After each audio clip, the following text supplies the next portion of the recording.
Another season of IPL is on us. It's not just the IPL. The first edition of the Women's Premier League or the WPL will also be held this year. As the sports grows, one of the biggest worries of the fans is the corruption associated with the game.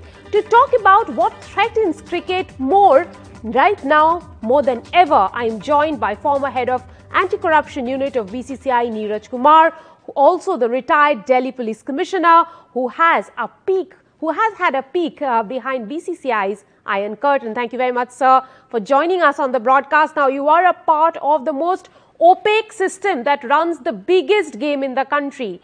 What is the biggest revelation you can make?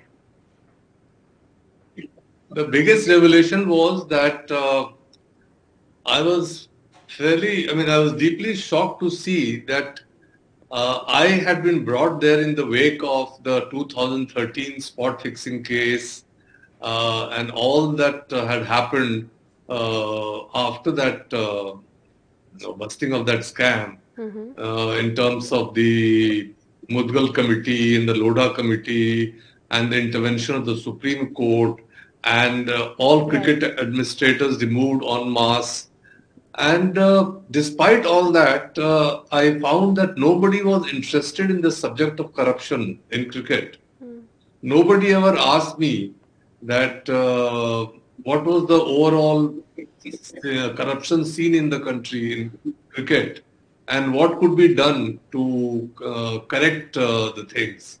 So that I found very shocking, and I could never understand that why was there so much of indifference to the subject of corruption in cricket.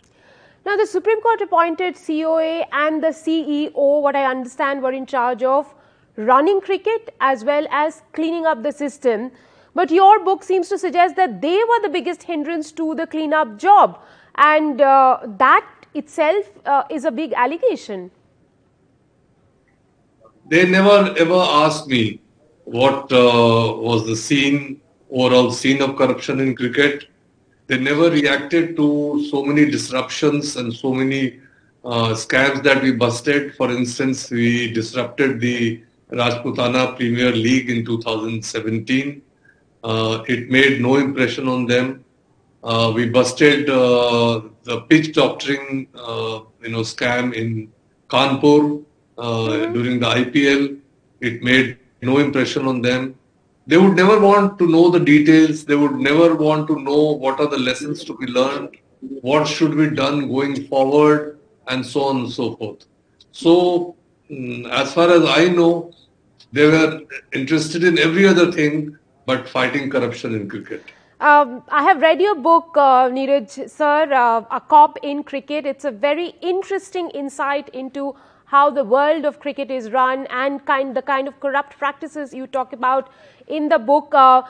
You also talk about corrupt officials, even the ones put into BCCI by the Supreme Court, and you've called them out for several things. Your book seemed to suggest that the conscience keepers were chasing power, money and glamour. Is that so?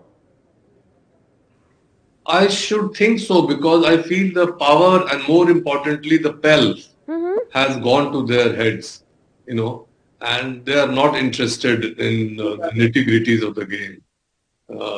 Their main focus is on the conduct of the IPL and all the revenues that it generates. Neeraj, you have opened a Pandora's box. Some of the stuff could be defamatory. Things you've written about Rahul Johri and Vinod Rai are problematic, very, very critical. Are you prepared for the consequences? See, I have taken on so many people in my life, and I have always been aware of the consequences. Here again, if they have to file defamation suits against me, so be it.